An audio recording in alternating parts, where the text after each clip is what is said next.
Hello all welcome back to my channel. இது வந்து ஒரு கேக் பேக்கிங் வீடியோ. நான் கொஞ்ச நாளைக்கு முன்னாடி என்னோட பிஜிஎன் ஓடிஜில கேக் ட்ரை பண்ணியிருந்தேன். இது வந்து நான் செகண்ட் டைமா கேக் பேக் பண்ணியிருக்கிறேன். என்னோட ஓடிஜில என்னென்ன இன்ஸ்ட்ரக்ஷன்ஸ் குடுத்துருக்காங்களோ நான் அதெல்லாம் பார்த்து வச்சுக்கிட்டேன். நான் ஃபர்ஸ்ட் டைமா கேக் ட்ரை பண்ணது வந்து எங்க அக்காவோட அவன்ல ட்ரை பண்ணியிருந்தேன். எனக்கு பேக்கிங்னா ரொம்ப பிடிக்கும். ஆனா பேக்கிங்க்கு தான் என்னைய வந்து இன்னும் பிடிக்கிறதே இல்ல. ஃபர்ஸ்ட் டைம் நான் அவன்ல மஃபின்ஸ் ட்ரை பண்ணியிருந்தேன். அது வந்து ஃப்ளாப் ஆயிருந்தது. இந்த தடவ எப்படி வருமோன்னு சொல்லிட்டு யோசிச்சுட்டே தான் வந்து பண்ணேன். பட் ஓரளவு நல்லாவே வந்து வந்திருந்தது. அதனால தான் தைரியமா இந்த வீடியோ வந்து ஷேர் பண்றேன். செட்டிங்ஸ் எல்லாமே வந்து டியூன் பண்ணி வச்சுருக்கிறேன். ஒவ்வொரு ஓடிஜிலயும் அவன்லயும் வந்து செட்டிங்ஸ் மாறும். என்னோட பிஜிஎன் ஓடிஜிக்கு ஏத்த மாதிரி செட்டிங்ஸ்லாம் வச்சுட்டு ப்ரீ ஹீட் பண்ணியிருக்கிறேன். நான் ஒரு 10 மினிட்ஸ் வந்து ப்ரீ ஹீட் பண்றேன். டபுள் ஹீட்டிங் மோட் தான் வந்து ப்ரிஃபர் பண்ணியிருக்கிறேன். அண்ட் 230 டிகிரி செல்சியஸ் வந்து கேக் பேக்கிங்காக குடுத்துருக்கிறேன். அங்க என்ன இன்ஸ்ட்ரக்ஷன் போட்டிருந்தாங்களோ அதே தான் நானும் ஃபாலோ பண்ணேன். 10 மினிட்ஸ் ப்ரீ ஹீட் பண்ண போறேன். ஓடிஜி ஹீட் ஆகுறதுக்குள்ளேயே நம்ம வந்து இந்த கேக்கான பேட்டர் ரெடி பண்ணிரலாம். நான் 1 கப் வந்து மைதா மாவு எடுத்திருக்கிறேன். அப்புறம் அதிலிருந்து 1/2 கப் கொக்கோ பவுடர் வந்து ஆட் பண்ண போறேன். இது கிட்டத்தட்ட எனக்கு வந்து ப்ரௌனி மாதிரி வந்திருந்தது. நான் வந்து ஒரு சாக்லேட் கேக்குன்னு நெனச்சு ட்ரை பண்ணி கடைசில அது வந்து ப்ரௌனியா மாறிடுச்சு. பட் எனிஹவ் டேஸ்ட் வந்து நல்லா இருந்தது. இது கூடவே 1 ஸ்பூன் வந்து பேக்கிங் பவுடர் ஆட் பண்ணியிருக்கிறேன். இது எல்லாத்தையுமே நல்லா வந்து சலிச்சுட்டு வந்து ஆட் பண்ணணும். கேக் பண்ணும்போது இந்த ஸ்டெப் வந்து ரொம்ப முக்கியம். நான் நெறைய பேக்கிங் வீடியோஸ் பார்ப்பேன். எனக்கு பேக்கிங்னா அவ்ளோ இஷ்டம். எனக்கு இப்போ வரைக்கும் நல்ல ஒரு ப்ராப்பரா பேக் பண்ண லேர்ன் பண்ணணுன்றது வந்து ஒரு கோலாவே இருக்கு. கண்டிப்பா அது சீக்கிரமா பண்ணுவேன்னு நெனைக்கிறேன். எல்லாத்தையுமே நல்லா சலிச்சு எடுத்து வச்சுக்கிட்டேன். இன்னைக்கு நான் கேக் வந்து எக் ஆட் பண்ணி தான் பண்ண போறேன். எங்க வீட்ல வந்து யாருமே எக்லாம் சாப்பிட மாட்டாங்க. ஆனா கேக்ல இருந்தா நாங்க சாப்பிட்டுப்போம். அம்மா வந்து சுத்தமா தொடவே மாட்டாங்க. பட் ஸ்டில் எக் போட்டு பண்ணா தான் கேக் எல்லாம் நல்லா வரும் அப்படின்னு எனக்கா வந்து ஒரு தாட். எக்லெஸ் கேக் கூட நெறைய பேர் ட்ரை பண்றாங்க. ஆனா நான் வந்து புதுசா பண்றதுனால, ஓகே நம்ம ஏன் அந்த மாரிலாம் ரிஸ்க் எடுக்கணும்னு சொல்லிட்டு நான் எக் வச்சு தான் வந்து பண்ணேன். கேக்ல அடுத்த முக்கியமான ஸ்டெப் என்னன்னா, இத வந்து நல்லா பீட் பண்ணணும். எக் வந்து நல்லா ஃப்ளஃபி ஆகுற வரைக்கும் வந்தா தான் கேக் வந்து நல்லா அந்த ஒரு ஸ்பாஞ்சி டெக்ஸ்சர் வந்து நமக்கு கிடைக்கும். எனக்கு பேக்கிங் வந்து பிராக்டிகலா தான் ஒழுங்கா வராது. ஆனா தியரி வைஸா நான் வந்து மனப்பாடம் பண்ணி வச்சிருக்கிறேன். ஏன்னா, அவ்ளோ வீடியோஸ் Instagramல பார்ப்பேன். எஸ்பெஷலி இந்த நேட்டிவ் பேக்கர்ஸ் பண்ணுவாங்கல்ல, அத தான் நான் ரொம்ப விரும்பி பார்ப்பேன். இது கூடவே 1 ஸ்பூன் அளவுக்கு பட்டர் ஆட் பண்ணியிருக்கிறேன். ரூம் டெம்பரேச்சர்ல இருக்கிற பட்டர சேர்த்து நல்லா வந்து பீட் பண்ணி எடுத்துக்கணும். அப்புறம் கொஞ்சமா ஆயில். ஆயில் வந்து ஒரு 1/4 கப் அளவு ஆட் பண்ணியிருக்கிறேன். 1 கப் அளவுக்கு சுகர் சேர்த்துட்டு, இது எல்லாமே சுகர் வந்து நல்லா மெல்ட் ஆகுற அளவுக்கு இத நல்லா மிக்ஸ் பண்ணி எடுத்துக்கணும். கேக் நல்லா ஸ்பாஞ்சி டெக்ஸ்சரா எக்ஸ்பெக்ட் பண்றோம்னா, கண்டிப்பா ஹேண்ட் பிளெண்டர் இல்லைன்னா எலக்ட்ரிக் பீட்டர் வச்சு யூஸ் பண்ணி தான் இத வந்து மிக்ஸ் பண்ணணும். அப்பதான் நம்ம எக்ஸ்பெக்ட் பண்ற அந்த டெக்ஸ்சர் நம்மளால அட்டைன் பண்ண முடியும். நான் வந்து என்கிட்ட சும்மா நார்மல் விஸ்க் இருந்ததுனால, அதை யூஸ் பண்ணியே மிக்ஸ் பண்ணிக்கிட்டேன். கொஞ்சமா வெண்ணிலா எசன்ஸும் இந்த ஸ்டேஜ்ல ஆட் பண்ணிக்கிறேன். இதுவரைக்கும் 3 தடவ நான் கேக் பண்ணியிருக்கிறேன். இதுதான் செகண்ட் டைம் பண்ணிட்டுருக்கிறேன். ஒவ்வொரு தடவையும் கேக் ப்ரிப்பேர் பண்ணும்போது எனக்கு அவ்ளோ ஹாப்பினஸ் இருக்கும். அந்த ஃப்ளேவர்ஸ்லாம் எனக்கு ரொம்ப பிடிக்கும். இந்த இதெல்லாம் மிக்ஸ் பண்ணும்போது நல்ல ஒரு ஸ்மெல் வரும். அது எல்லாமே எனக்கு பிடிக்கும். எஸ்பெஷலி பேக்கிங்னாலே எனக்கு ரொம்ப ரொம்ப பிடிச்சிருக்கு.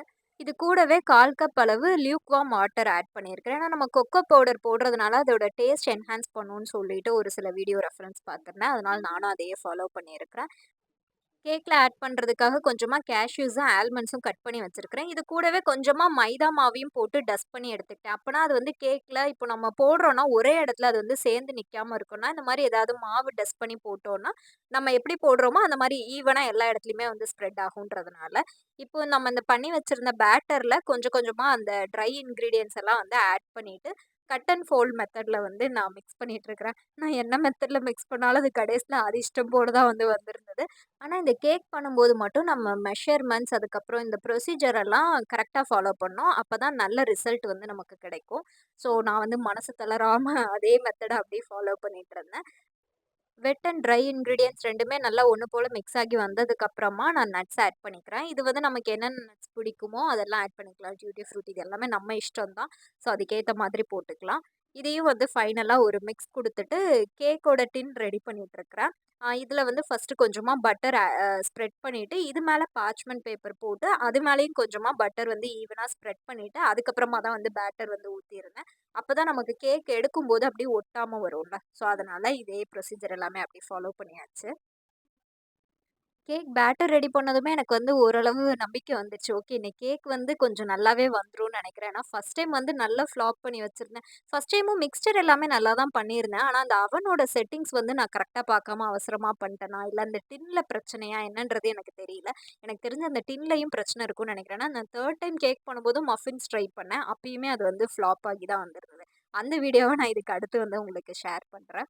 ஸோ இது எல்லாமே கேக் பேட்டர நான் டின்ல ஸ்ப்ரெட் பண்ணிட்டு, ஈவனா வச்சுட்டு நல்லா டேப் பண்ணி எடுத்துக்கிட்டேன். ஏன்னா, அங்கங்க அந்த ஏர் பபிள்ஸ் இருந்ததுன்னா, ஒழுங்கா கேக் வந்து ரைஸ் ஆகாதுன்னு சொல்லுவாங்க. ஸோ எல்லாத்தையுமே பண்ணிட்டு, ஃபைனலா மேலேயும் கொஞ்சம் வந்து நட்ஸ் ஸ்ப்ரிங்கிள் பண்ணி விட்டுக்கிட்டேன்.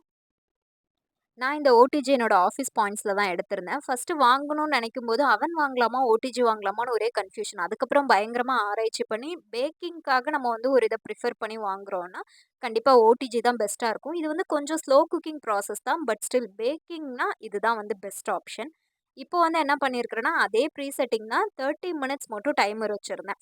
நான் ப்ரீ ஹீட் பண்ணும்போது என்னென்ன ஆப்ஷன்ஸ் வச்சிருந்தேனோ, அதே தான் வச்சிருந்தேன். நான் என்ன அவசரப்பட்டு பண்ணிட்டேன்னா, 30 மினிட்ஸ்ல ஒரு 15 மினிட்ஸ் தான் ஆகியிருக்கும். அதுக்குள்ளயே போய் கேக் எடுத்துட்டேன். ஏன்னா, நல்ல கேக் ஸ்மெல் வந்தது. நல்லா ரைஸ் ஆகி வந்துட்டு இருந்ததா, எங்க கரிஞ்சு போயிருமோன்னு சொல்லிட்டு எடுத்து பார்த்தேன். அது நல்லா ரைஸ் ஆகி வந்துட்டு இருந்தத நானே எடுத்து கெடுத்து விட்டுட்டேன்னு நெனைக்கிறேன். அது இன்னும் கொஞ்சம் வேகணுன்ற மாரி இருந்ததா, சரின்னு சொல்லி திரும்பவும் வச்சு எடுத்தேன். மேலலாம் நெறைய கிராக்ஸ் வந்துருச்சு. அதுக்கப்புறம் வந்து 10 மினிட்ஸ் வச்சு எடுத்தேன்.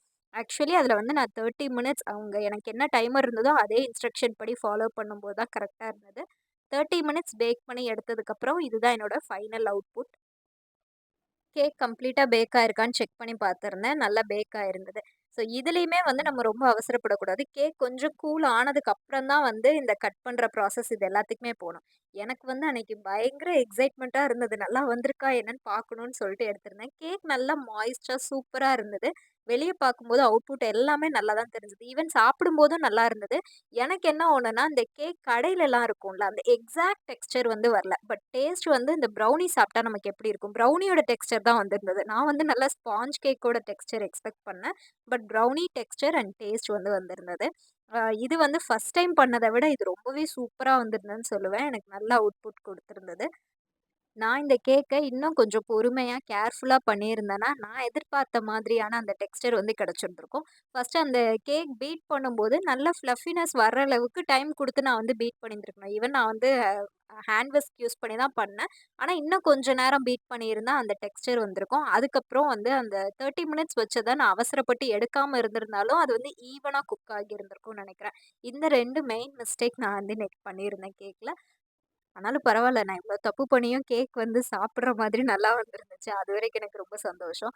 நான் கேக்க எவ்ளோ சூடோட கட் பண்ணி வச்சிருக்கிறேன் பாருங்களேன். இதுலேருந்து வர ஸ்டீம்லயே தெரியும். என்ன மாரி பண்ணி வச்சிருந்தேன்னு சொல்லிட்டு. அவ்வளோதாங்க இந்த வீடியோ. ஐ ஹோப் உங்க எல்லாருக்கும் இந்த வீடியோ புடிச்சிருக்கும்னு நெனைக்கிறேன். புடிச்சிருந்தா லைக் பண்ணி சேனல சப்ஸ்கிரைப் பண்ணிக்கோங்க. Thank you all.